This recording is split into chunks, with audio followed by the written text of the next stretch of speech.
Comment trouver le couteau idéal? C'est évidemment la question à laquelle on essaie tous de répondre. Moi, ça fait un petit bout de temps que j'ai trouvé le couteau fixe qui convient parfaitement à mes attentes et à mes besoins, mais je cherchais un couteau de plus petite taille, tout aussi efficace, tout aussi solide pour des tâches un petit peu plus précises. Et cette perle, je crois l'avoir trouvée. Et je vous la présente bien évidemment aujourd'hui. Allez, vous êtes prêts? C'est parti!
Bonjour et bienvenue sur ma chaîne dans ce magnifique coin de nature. Je suis ici pour vous présenter un couteau et pas n'importe quel couteau. Un couteau made in France dont les origines viennent d'un peu plus haut, un Puukko. Alors vous allez voir, c'est un Puukko de petite taille cette fois-ci, mais il y en aura d'autres que je vais vous présenter. Il est peut-être petit, mais il a vraiment d'énormes capacités.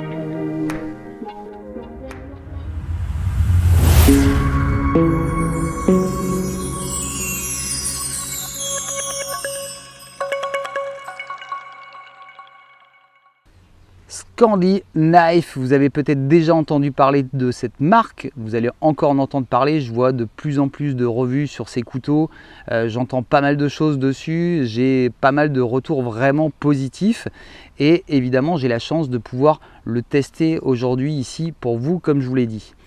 Une marque française, fabrication française, pas 100% puisque les lames pour l'instant viennent encore du Grand Nord. Et ça, c'est quand même pour moi un gage de qualité parce qu'on est certain du traitement thermique, on est certain de la solidité de cette lame. Il va faire un très beau travail sur les manches. Évidemment, je vous mets le lien, allez voir tout son travail, tous les modèles différents. Pour l'instant, je vous présente celui-ci, mais j'en ai un autre évidemment que je vais vous présenter également. Pas tout de suite, il va falloir être un petit peu patient.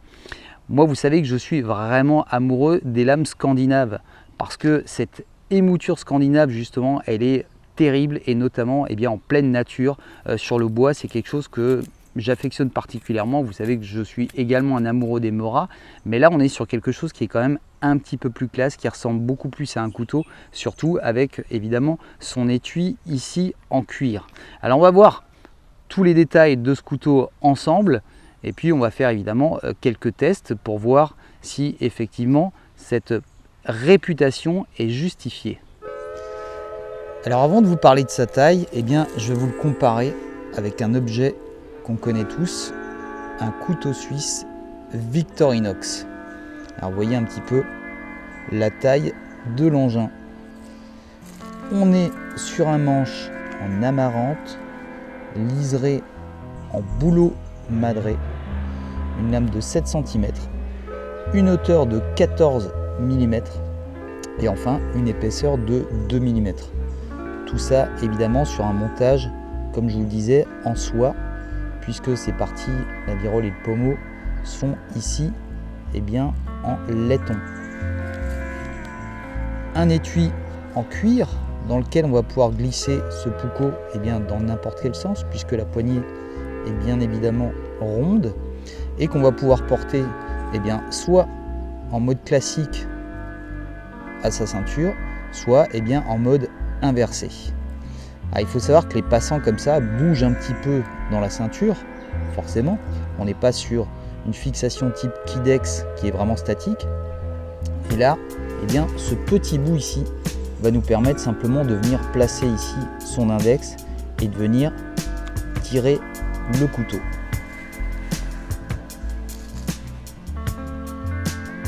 Je vous compare à présent avec une lame de couteau suisse. Donc c'est vraiment le mariage parfait pour avoir un petit fixe avec soi, et notamment je vous recommande ce modèle là avec la scie pour être complet quand vous êtes en pleine nature. Alors ce que j'aime beaucoup sur ce type de couteau, c'est la prise en main. Même si le manche ici est court, on va pouvoir réellement, d'ailleurs en venant bloquer un petit peu l'arrière du couteau ici, avoir une excellente prise en main et pouvoir serrer extrêmement fort son couteau justement pour faire un petit peu des coupes en force quand on s'amuse à faire de la gravure. Alors évidemment, ce sont des couteaux auxquels il faut faire vraiment réellement attention, de ne pas venir ici trop vers l'avant et de risquer de glisser évidemment sur le tranchant qui est lui juste redoutable, vous allez voir.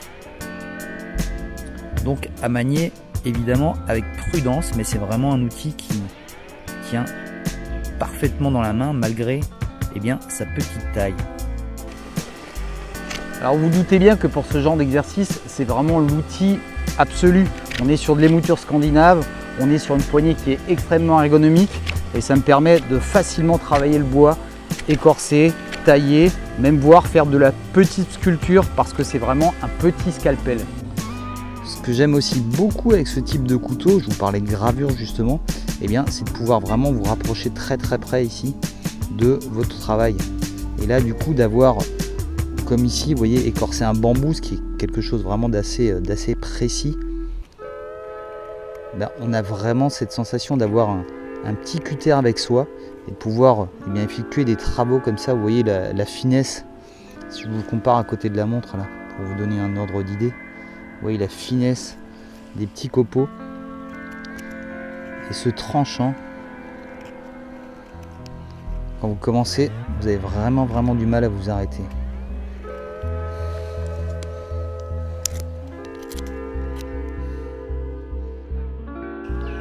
Avant de vous parler de son acier, je vais vous montrer un petit peu son tranchant. Vous vous rendez bien compte qu'on est sur quelque chose qui est terriblement efficace. Alors ici, j'ai pas de papier pour essayer, mais j'ai mieux. J'ai de l'écorce de bambou. Et là, vous pouvez voir que niveau pénétration, avec cette petite pointe ici, et évidemment ce tranchant scandinave, là on est sur quelque chose qui est juste fantastique à utiliser.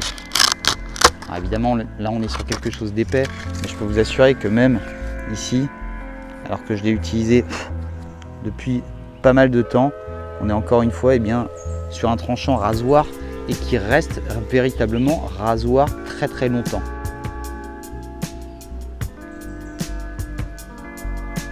Alors cet acier justement, encore une fois on est sur un acier carbone et je vous l'ai déjà dit, le carbone c'est la vie. On est sur un acier 80 CrV2.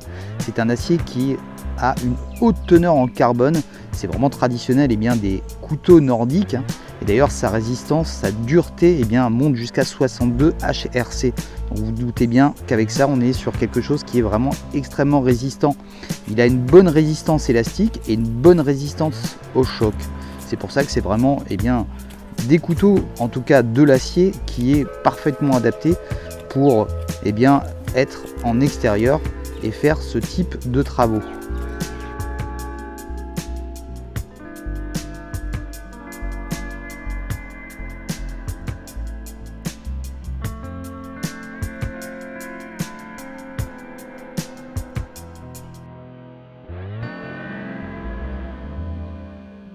comme tous les étuis à boucle, eh bien, ont un petit jeu. Si on enfonce vraiment bien le couteau, on est vraiment certain de ne pas le faire sortir, mais là ça va être un peu plus délicat de tirer dessus. Il va falloir tirer comme d'habitude pour que la petite lanière vienne ici en butée. Après, il suffit de venir ici, eh bien, sur ce petit morceau de cuir là, poser son index, et là c'est hyper facile de le sortir. Donc c'est assez étonnant d'avoir un étui en cuir qui tient autant. Donc là vraiment j'ai vraiment pas peur de le perdre. Et puis effectivement, si je tire dessus comme ça, il a vraiment du mal à venir. Donc je vais me mettre soit ma seconde main, soit je vais utiliser mon index pour venir ici tirer sur le couteau. Et encore là, vous voyez, hop, ça force un petit peu. Donc c'est plutôt, je dirais, rassurant en termes d'étui.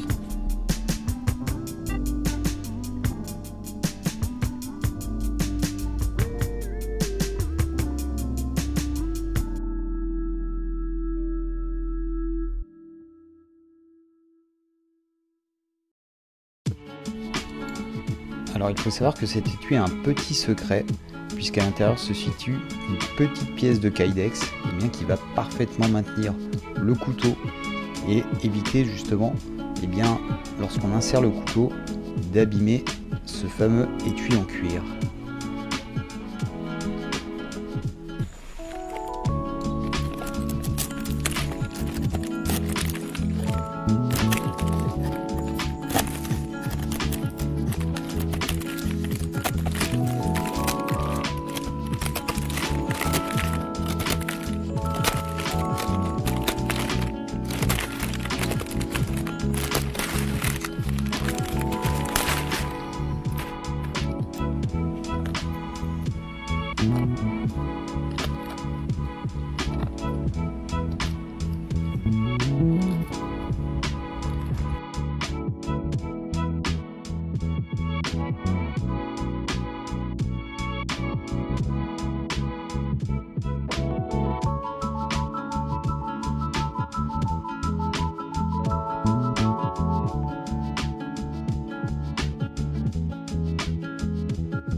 Alors moi j'aime évidemment beaucoup la forme du manche, la couleur, vous voyez ici qui s'harmonise parfaitement avec cet extérieur, cette lame évidemment avec cette petite courbure à la fin, j'adore ce côté brut de forge.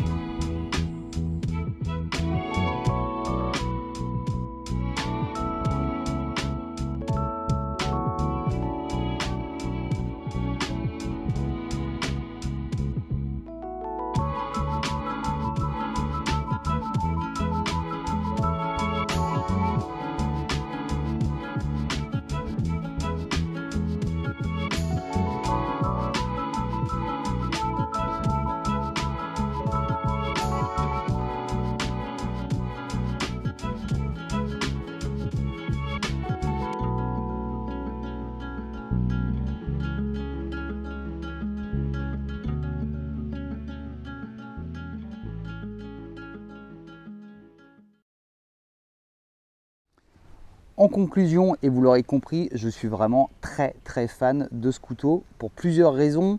Son look évidemment qui est vraiment, je dirais, indémodable, qui va avec cet esprit nature bushcraft. Cet étui en cuir avec une très bonne rétention grâce au système qui est intégré à l'intérieur, le fait de pouvoir le mettre dans les deux sens, on n'a pas besoin de réfléchir. Et évidemment, cette solidité, ce côté compact, cette prise en main qui est absolument agréable, rassurante finalement, parce que on a une très grande force au niveau de la prise en main, et ça permet de travailler vraiment avec son couteau dans n'importe quel sens, de pouvoir, vous l'avez vu évidemment, travailler les petits détails, et ça c'est vraiment appréciable avec ce couteau qui est véritablement encore un scalpel. Je ne l'ai encore jamais réaiguisé, et pourtant j'ai fait énormément de choses avec, je me suis préparé à manger, j'ai coupé du bois, je me suis fait du petit bâtonnage. Enfin, j'ai fait tout ce qu'on peut faire avec ce genre d'outil. Et pour l'instant, il est toujours aussi tranchant. Il y a un petit endroit que je vais reprendre, mais très honnêtement, il coupe encore suffisamment pour ce que je fais avec. Donc un petit coup sur la céramique, un petit coup sur le cuir et il sera absolument parfait. Allez voir évidemment le travail que propose cette marque et on se retrouve le plus vite possible, je dirais, pour tester d'autres couteaux, mais notamment son grand frère qui, vous verrez, sera de taille beaucoup plus imposante. J'espère que cette revue vous a plu. C'était Chris R. Jones et je vous dis à bientôt. Bye bye.